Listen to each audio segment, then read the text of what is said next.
మా గౌరవ సోదర శాసనసభ్యులు మా ప్రభుత్వానికి ధన్యవాదాలు చెప్పాలి.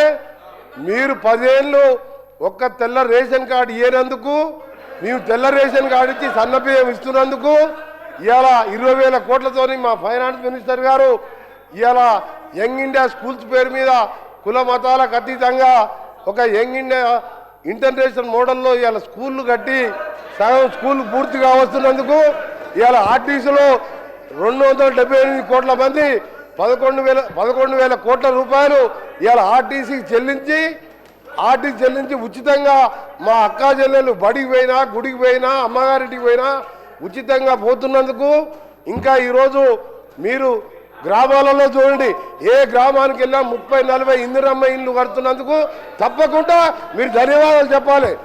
మీరు ఇంకొక విషయం, మీకు ఏం చెప్పాలి ధన్యవాదాలు? దళితుని ముఖ్యమంత్రి చేసిన ధన్యవాదాలు చెప్పాలా? 2 బెడ్రూమ్ ఇల్లు ఇచ్చిన ధన్యవాదాలు చెప్పాలా? మేము ఒక్కటే చెప్తున్నాం, కేటీఆర్ గారికి మేము చేసిన కార్యక్రమాలు చెప్పండి, మేము చేసిన మంచి కార్యక్రమాలు చెప్పండి. మీరు చేయవలసిన మేము చెప్తున్నాం. మేము స్పీకర్ సార్, మీరు ఒక నిమిషం వినండి. మీరు ఓపిక తెచ్చుకోండి. మీరు కొద్దిగా ఓపికతోని వినండి. మీరు గౌరవ కేటీఆర్ గారు శాసనలో వాళ్ళు వింటున్నారు. మీరు ఓపిక తెచ్చుకోండి. మేము కొన్ని చేసినాం, కొన్ని కార్యక్రమాలు చేసినాం.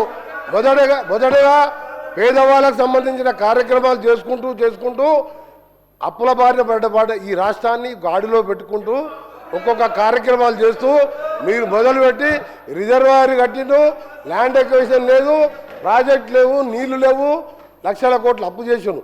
అవన్నీ కూడా సెట్ చేసుకుంటూ ఈ 2.5 సంవత్సరాల్లో 3,25,000 కోట్ల అప్పులు మీరు చేసిన దాన్ని బాకీలు కట్టి రాష్ట్రాన్ని గాడిలో పెడుతున్న సందర్భంలో తప్పకుండా మీరు ధన్యవాదాలు చెప్పాలి. ప్రజలను మోసం చేసేందుకు మీరు క్షమాపణ చెప్పాలి. మీరు